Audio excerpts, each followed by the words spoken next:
একেবারে সরাসরি চোখ রাখবো মতুয়া ঠাকুরবাড়িতে, যেখানে অনশনে মমতা বালা অনশন শুরু করেছিলেন। মমতা বালা ঠাকুরের তার মেয়ে ধর্না চলছিল, কিন্তু এবারে অনশন ভোটের দিন 7 সকালে ফের অনশনে বসে পড়লেন সাংসদ। ফলে সেই জায়গায় দাঁড়িয়ে বনগাঁয় নতুন করে উত্তেজনা। ঠাকুরবার বড়মার যে ঘর, সেই ঘর নিয়ে গত বেশ কয়েকদিন আগেই আমরা চাপানুতর দেখেছি, যেখানে আমরা দেখেছি শান্তনু ঠাকুর তাকে ঘরের দখল নিতে, তালা ভেঙে ঘরের দখল নেন তিনি, তাই নিয়ে বিতর্ক ছড়ায় এবং সেই নিয়ে আইনি জটিলতাও গড়ায়। বিষয়টা আইনি জটিলতার দিকেও গড়িয়েছে। এই অবস্থায় দাঁড়িয়ে মমতা বালা ঠাকুরের দাবি যে তিনি ওই ঘরে দীর্ঘদিন থাকছিলেন, তাকে ঘর ছাড়া করা হয়েছে। এই অভিযোগ নিয়ে বেশ কয়েকদিন ধরেই ধর্না চালাচ্ছিলেন তিনি। আজকে আমরণ অনশন, পেছনে সেই পোস্টারও আমরা দেখতে পাচ্ছি, যেখানে অনশন বসেছেন তিনি। ভোটের দিন সকাল থেকেই ঠাকুরবাড়িতে ধীরে ধীরে তৈরি হচ্ছে উত্তেজনা।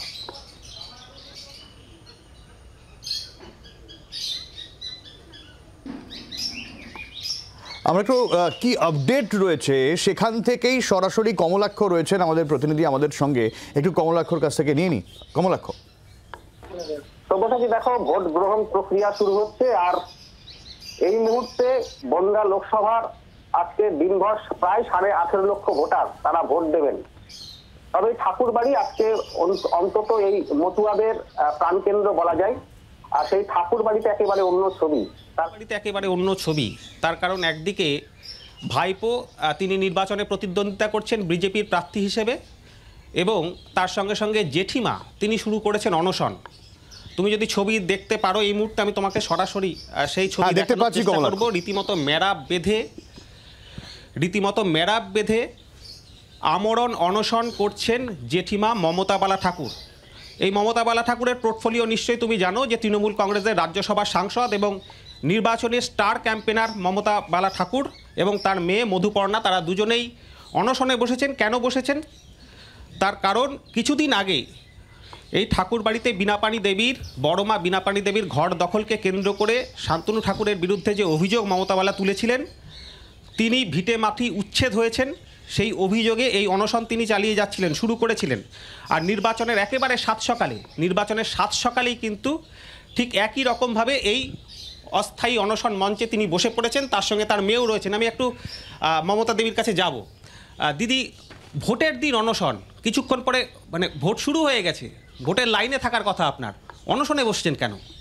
শোন, এটা যে অন্যায় অত্যাচার বিজেপির হারমাদের, যে আজকে শান্তনু ঠাকুর ভোটে জিতে আজকে আমাদের যে আমার ঘর, নিজের স্বামীর ঘর, সেখান থেকে আজকে ভেঙে তালা দিয়ে, আজকে তালা ভেঙে আমাদের বের করে দিয়ে তালা আবার লাগিয়েছে।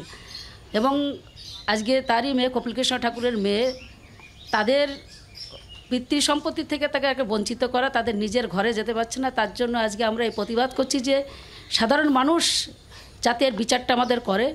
তার কারণ আমরা বলবো যে ভারতের প্রধানমন্ত্রী অনেক বলছে যে বেটি পড়াও বেটি বাঁচাও, এবং সেই ভারতবর্ষের বেটি মেয়ে আজকে তার নিজের ভিটেমাটির জন্য, আজকে তার বাবার পিতৃ অধিকারের জন্য আজকে তার রাস্তায় বসতে হয়েছে, অনশনে বসতে হয়েছে। কিন্তু এই ঠাকুরবাড়ির উপরে যে মতুয়ারা তাকিয়ে রয়েছেন, এই মতুয়া ভোট প্রায় 45% মতুয়া ভোট আজকে বনগাঁয় যে ঠাকুরবাড়ির দিকে তাকিয়ে রয়েছে, তার ভাইপো আজকে প্রতিদ্বন্দ্বিতা করছে নির্বাচনে আর জেঠিমা অনশনে। এই ছবিটা মতুয়ার মানুষজনের কাছে একটা ভুল বার্তা যাবে না, বা তারা ব্যথিত হবে না আজকের দিনে? অন্তত না, ব্যথিত অবশ্য তো সেটা স্বাভাবিক জিনিস যে ঠাকুরবাড়ির দিকে তারা তাকিয়ে থাকে, ব্যথিত হয় স্বাভাবিক। কিন্তু তারপরেও বলবো যে আমরা তাদের কাছেও বিচার চাইছি, কেননা সেও তো একজন কপিলকৃষ্ণ ঠাকুর, তার পিয়া ঠাকুরের সন্তান, বীণাপাণির সন্তান। তার আজকে কেন আজকে তার নাতিপুতিরা, আজকে সেই কপিলকৃষ্ণ ঠাকুরের সন্তানরা, আমরা তার স্ত্রী হয়ে কেন আজকে বঞ্চিত হব? কেন? ভোটে কি হবে আমরা জানি যে ভাইপোর কি হবে। আর তৃণমূল কংগ্রেসের, আপনি রাজ্যসভার সাংসদ, কতটা আশাবাদী আপনারা? আমরা 100%-এরও বেশি আশাবাদী। আপনারা দেখেছেন এবার মানুষ ক্ষিপ্ত, এবং সিএ নিয়ে, এবং শান্তনু ঠাকুর যে তালা ভেঙে হারবাদের মতন আজকে বিজেপি ক্ষমতায় এসে আজকে যা করলো, তো এটা ঠাকুরবাড়ির কলঙ্ক এবং সমগ্র মতো সমাজের কলঙ্ক। এবং আজকে হরিগুরুচাঁদের যে আজকে মানে আমার আরাধ্য দেবতা, তার কিন্তু ভারতের প্রধানমন্ত্রী প্রণাম করতে আসতে হয় এখানে, মাথা নত করতে, কিন্তু তার ভগবানের নাম, আমাদের হরিগুরুচাঁদ নাম যখন পার্লামেন্টে করতে দিল না, তার জবাবটা মতোরা এবার দেবে আমরা মনে করি। বাংলার আওয়াজ, বাঙালির আবেগ, জি 24 ঘন্টা।